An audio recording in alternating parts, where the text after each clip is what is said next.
Won't you have a seat?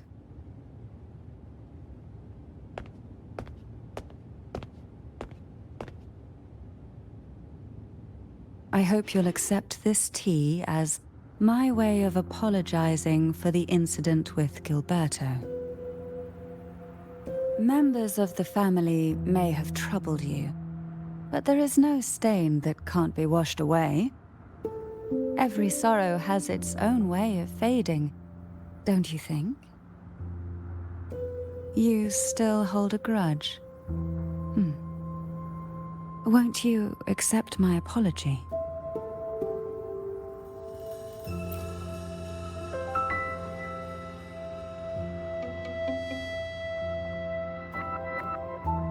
This tea, is it from Jinzhou?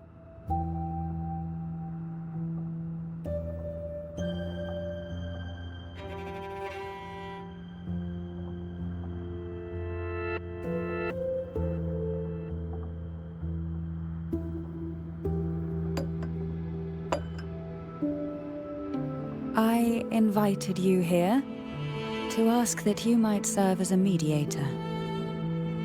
Before we get into that, there's something I want to know.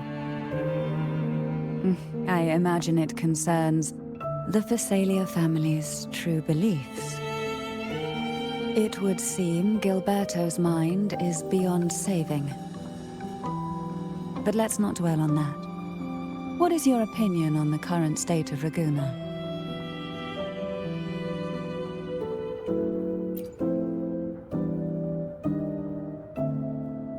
So you've noticed something is amiss. As expected, from someone who's felt the weight of a Threnodian invasion firsthand. And what exactly do you find most unsettling? Why haven't the Threnodian and the Sentinel ever shown themselves? Because the Threnodians' invasion of Raguna has long since concluded. The Threnodian, so named Leviathan, possesses the power to merge and assimilate. It uses distorted beliefs to spread a spiritual plague that slowly devours civilizations from within. Though the previous two attempts were thwarted, the tall mast of the galleon that is Raguna has already been snapped in half. Now the blissfully ignorant masses walk hand in hand toward an abyss they cannot see. Friend or foe? As a newcomer to this land, can you really tell them apart?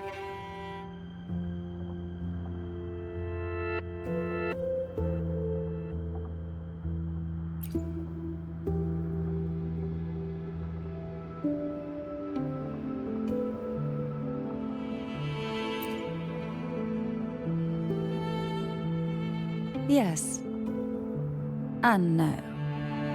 On one hand, there's the truth of the Order's beliefs. On the other, there's our family. The Threnodian doesn't take kindly to those who know the truth. We've always been under its whispers. Once the soul fractures, the mind will follow, until only a puppet remains. Now that we've come this far, there's nothing for me to hide.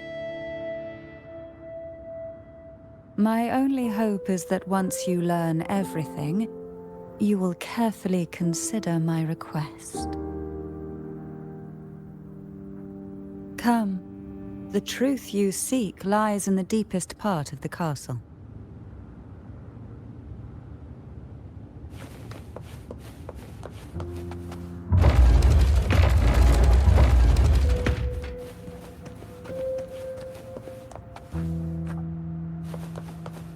It's thick with dust.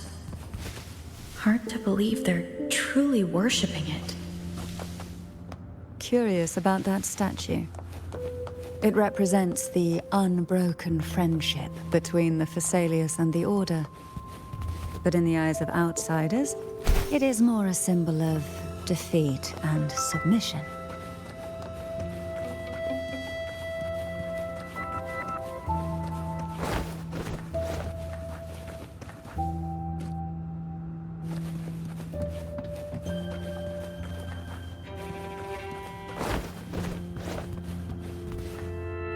This is it.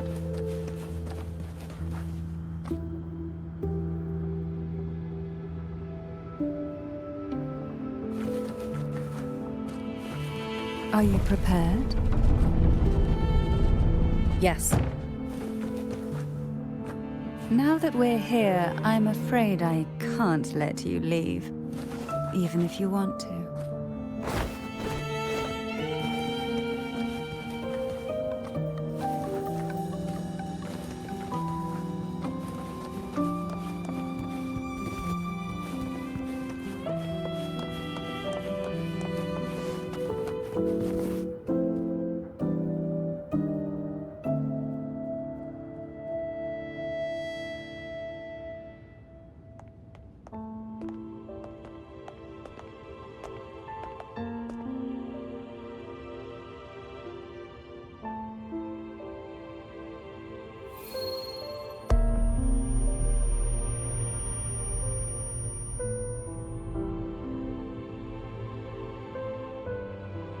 Just as I expected, the Threnodian took notice of you the moment you learned the truth. What you see in this sanctuary is the Sentinel in their true form.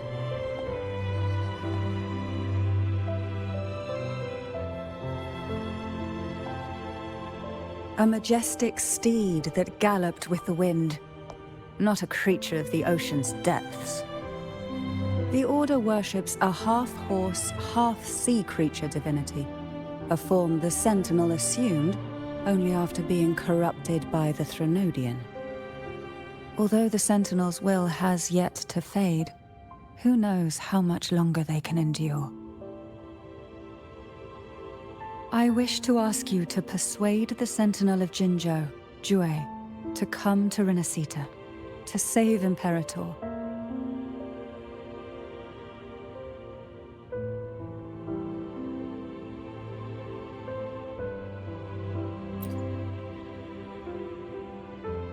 Both Jinzhou and Jue owe you their future. That makes you the only person capable of this task.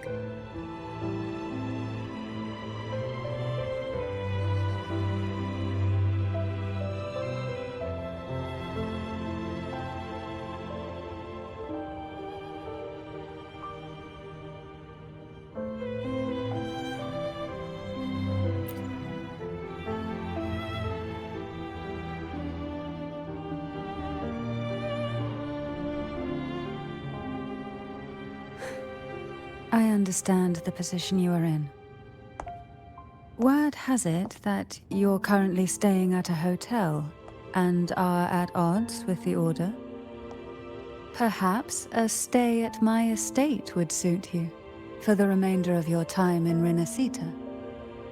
I can offer you a glimpse into Renacita's past, and you'd be spared the Order's unwelcome attention. There might still be a path forward. Carlotta once helped me interpret some stained glass images. The story it told was very similar to what you described, only more biased towards the Order. It mentioned a maiden who would emerge as the Sentinel's resonator and later save Renacida. Do you think that's also a lie? Care to elaborate?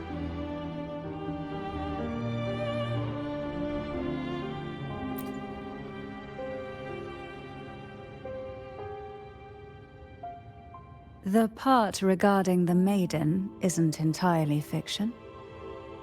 The Sentinel does indeed appoint a Maiden to be their resonator, though not in the way the Carnival would have you believe. No.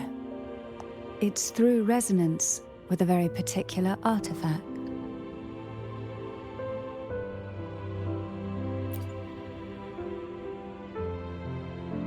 That's because Imperator wields the power to split and manipulate space. With it, they can withdraw a portion of power. That power's frequency will match the Imperator's own. This is how the Sword of Divinity, Turvin, came to be. A blade sealed with the very powers of the Sentinel, and the artifact used to select their resonator. To resonate with the sword is to resonate with the Sentinel. Only the Chosen One may hope to draw it. Then what about Cardathea?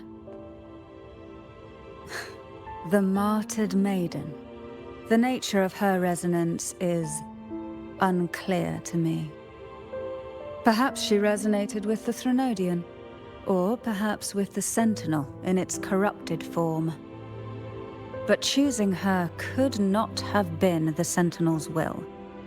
That's because the Maiden was already dead.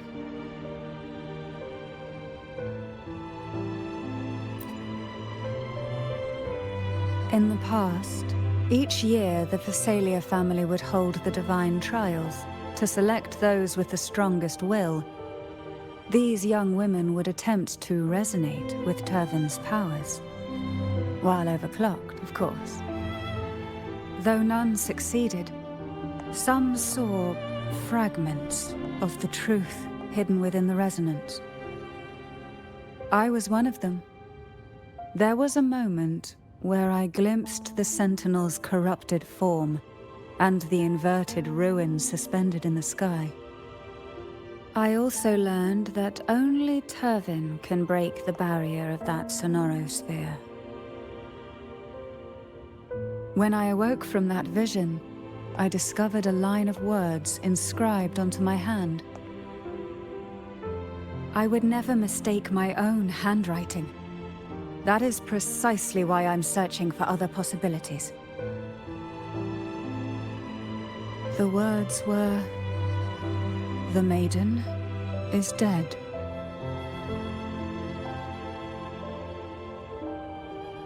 An inverted ruin suspended in the sky.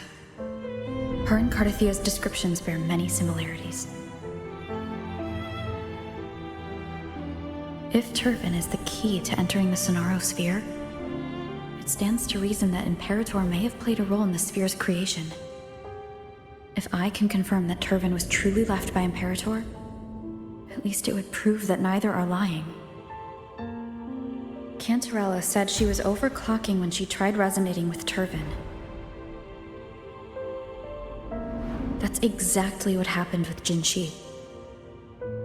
Could Imperator be trying to restore their power through a second awakening? If that's the case, my permission should cause a reaction. That's one way to confirm what they're saying.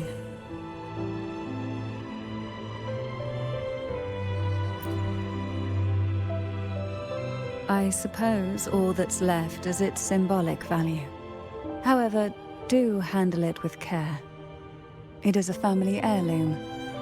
I've heard of your unique methods and formidable strength.